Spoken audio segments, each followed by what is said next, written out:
ఓం శ్రీ మాత్రే నమ. వారణాసిలో అమ్మవారు వచ్చిన కథ రెండో భాగం ఇప్పుడు తెలుసుకున్నాం. నువ్వు ఈ స్థితి నుంచి బయటపడాలంటే అన్నపూర్ణేశ్వరి దేవిని వేడుకో.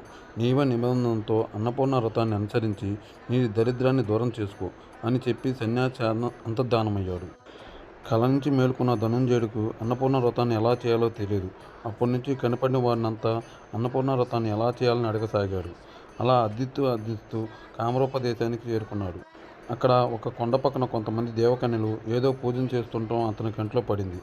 వారి దగ్గరికి వెళ్ళి ఎవరిని పూజిస్తున్నారని అడిగిన ధనంజయునికి అన్నపూర్ణేశ్వర దేవుని పూజిస్తున్నామని జవాబు లభించింది. అతని సంతోషానికి ఎల్లలు లేవు.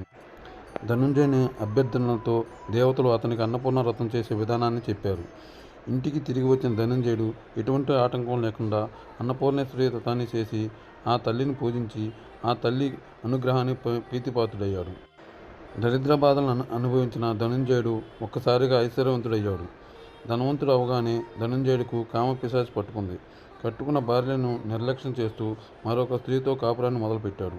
ఒకరోజు పెద్ద భార్యతో కూర్చొని అన్నపూర్ణ వ్రతాన్ని ముగించిన ధనుంజయుడు చేతికి రథదారంతో చిన్న భార్య ఇంటికి వెళ్ళాడు. నన్ను వెళ్ళగొట్టేందుకు నీ పెళ్ళం ఈ దారాన్ని కట్టిందా అంటూ ఆ దారాన్ని తెంపి దూరంగా విసిరేసింది అతని రెండో భార్య. అంతటితో ఊరుకోకుండా ఆ దారాన్ని అగ్నికి ఆహుతి చేసింది. ఉదయాన్నే నిద్రలేసిన ధనంజయుడు నోము తాడు తన చేతికి లేకపోవడం చూసి భయపడి మరొక తాడును కట్టుకున్నాడు.